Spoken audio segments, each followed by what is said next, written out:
Welcome to How to Cook That. I'm Ann Reardon, and today we're going to make another recipe out of the 200-year-old cookbook. We made the cheesecake a little while ago and you asked us to make some more recipes out of this book. So I have been looking through, and one that caught my attention was fruit pies. So I thought we'd start with a fruit mince pie. The 200-year-old cookbook says, "There are several things necessary to be particularly observed by the cook in order that her labours and ingenuity under this head may be brought to their proper degree of perfection.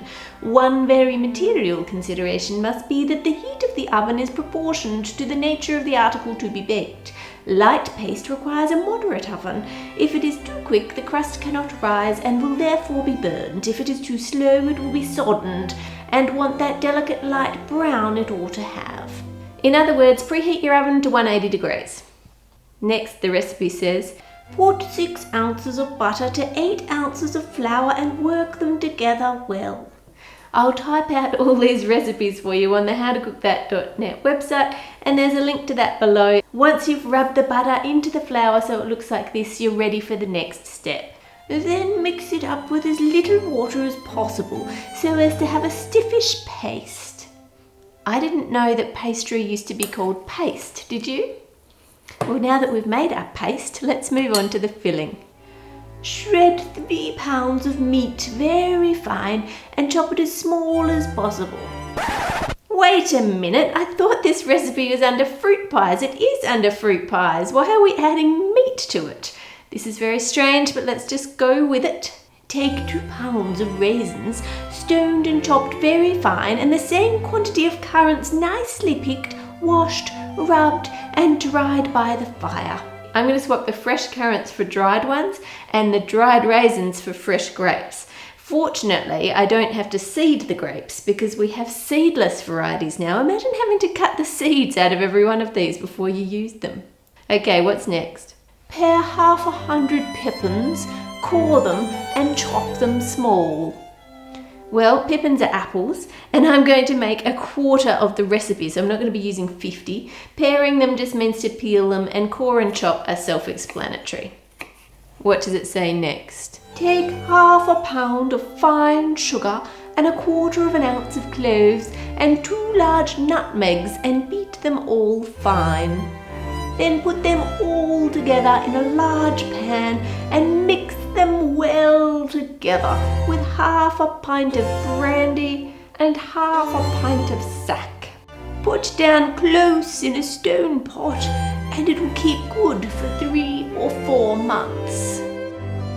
What? You're kidding me? 3 or 4 months? Imagine knowing that meat may have been stored for up to 4 months before you ate it. Then I just wouldn't be eating it for health reasons. Oh my goodness, that's just scary. For the sake of science, I'm going to put some in a jar for 4 months. There were no fridges when this book was written, so surely this is just going to go off at room temperature. Anyway, let's read what it says next. When you make your pies, take a little dish somewhat larger than a soup plate and lay a very thin crust all over it.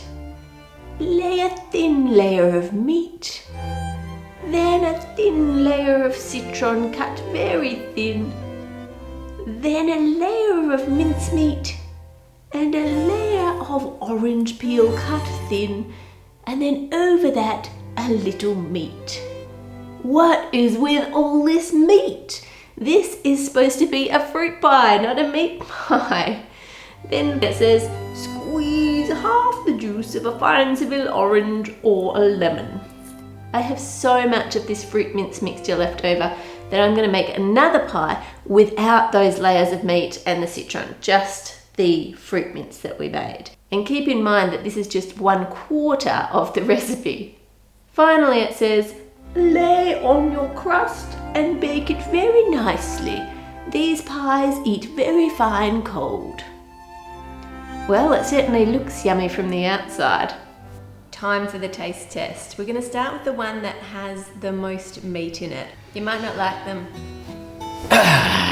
Okay. It's from the 200-year-old cookbook, so. Okay, all right. Well, that was good last time we made that cheesecake. Was tasty. So We'll see how what is it? This is a traditional 1800s fruit mince pie. Okay. Fruit mince pie. Yep. Like a Christmas. Yeah, sort of a like Christmas my thing. mum made at Christmas, which I know you don't love fruit mince pies, but this one's actually quite different to what my mum makes, so you might like it. Oh, I like your mum's pie. You do not like fruit mince pie. You like my mum's apple pie. Oh, this has got mince in it. As in meat. Yes, he's already picked that up. You have Is to it sweet? taste it. You have to taste it and tell people what it tastes like. You can't. You like meat and you like fruit. Do you like them together in a pie? I don't like the thought of it together. But do you actually like the taste of it?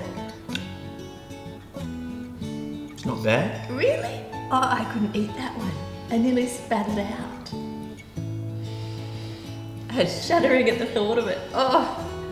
It's okay. Oh, it's not. It's awful. Seriously? You think that's okay? I mean, I don't know if I would choose to eat it, but it's not as bad as I Thought it would be. thought it would be. What if I told you that I'd stored the mince with the fruit for 4 months at room temperature before baking it in the pie? Is that what they used to do? Yes. It's no wonder they're no longer alive. It's not what I did, of course. I didn't want to put us at any risk, but that's what they used to do. It was a way of preserving the meat. Really? But I just could not bring myself to do that. I thought I might actually leave some for 4 months and then go get it tested. See what's growing in there. That one had a layer of meat, a layer of fruit mince, another layer of meat. The next one is just fruit mince. Still the 200-year-old recipe, it's just I haven't put the layer of meat in between the layers of fruit mince. Do I use the same spoon? Yeah, that's fine. This one's got germs on it. It's your spoon. You can only have your germs on it. Sorry. I thought you might actually like the pastry on this one because the pastries kind of melt in your mouth. It's actually really good pastry. You're a bit of a pastry fan. What do you think of that one? So this one's more of a dessert. Well, it's more fruity. It's got less meat. They were both under fruit pies in the recipe book. So I don't quite understand if they eat the other one as a dessert or if they eat it as a main course or what they do. But this one's definitely more desserty. This is my take on their one. I just took out the extra layers of meat. But it's still got, it hasn't got a lot of meat. It's still got meat It in it. has still got meat in it. You spotted that. Wow. Bit unusual. Look, it's not bad. Would it be better with no meat in it? Well, it'd be an apple pie, wouldn't it? Well, no, because it would have it's got grapes and currants and spices, and so it wouldn't be an apple pie. It would be more like a fruit mince. Can you taste all those spices and But everything? see, the thing is, I don't like fruit mince pie. That's right. So you would, but do you like this type of fruit mince pie where it's not quite as sweet? I actually prefer this to normal To shop sort bought of, ones. you know, Yeah.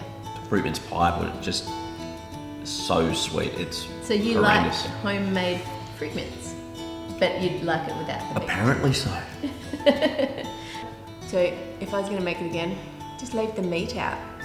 It just seems no reason to have meat in there, which indeed I think is what has happened over the years. It's separated out to become a just fruit pie and a just meat pie. Let me know if you'd like me to check out more of the 200-year-old recipes. Leave a comment below. Make it a great week, and I'll see you on Friday. And anyone who's deaf watches this part of the videos where there's no sound and is lip reading it, just